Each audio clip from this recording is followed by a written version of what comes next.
Welcome to our channel. Today we how to uninstall BigQuery CLI tools, complete guide step by step clearly. To uninstall BigQuery CLI tools, begin by opening your command line interface. For Windows users, search for command prompt in the start menu and open it.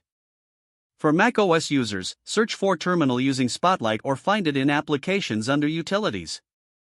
For Linux users, open your terminal from the Applications menu or use a keyboard shortcut like Ctrl+Alt+T. Next, check if the BigQuery command line tool is installed by running the command BQ version. If the tool is installed, proceed to uninstall it. For Windows, navigate to the location where you installed the Google Cloud SDK. Run the command Cloud Components remove BQ. This will initiate the uninstallation process for the BigQuery CLI tools. For macOS and Linux, if you used Homebrew, run the command brew uninstall Google Cloud SDK. If you installed the Google Cloud SDK via the script, navigate to its installation directory.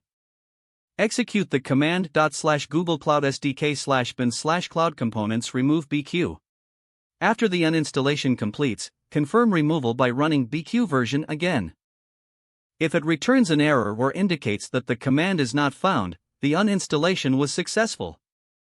Finally, close your terminal or command prompt to complete the process. If the page does not load, refresh the browser or try again in a private or incognito window. Make sure you are using the correct email address, then retype it carefully to avoid small typos. If your password is not accepted, use the reset option and create a new strong password you can remember.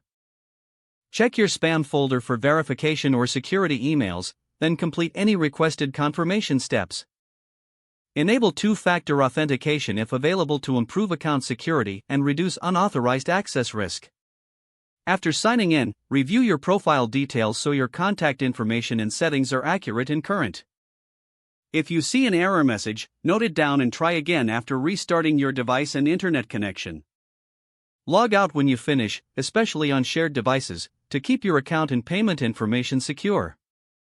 If the page does not load, refresh the browser or try again in a private or incognito window. Make sure you are using the correct email address, then retype it carefully to avoid small typos. If your password is not accepted, use the reset option and create a new strong password you can remember.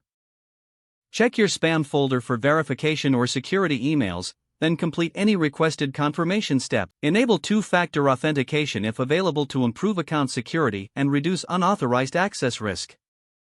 Don't forget to like this video and subscribe to our channel for more step-by-step tech guides.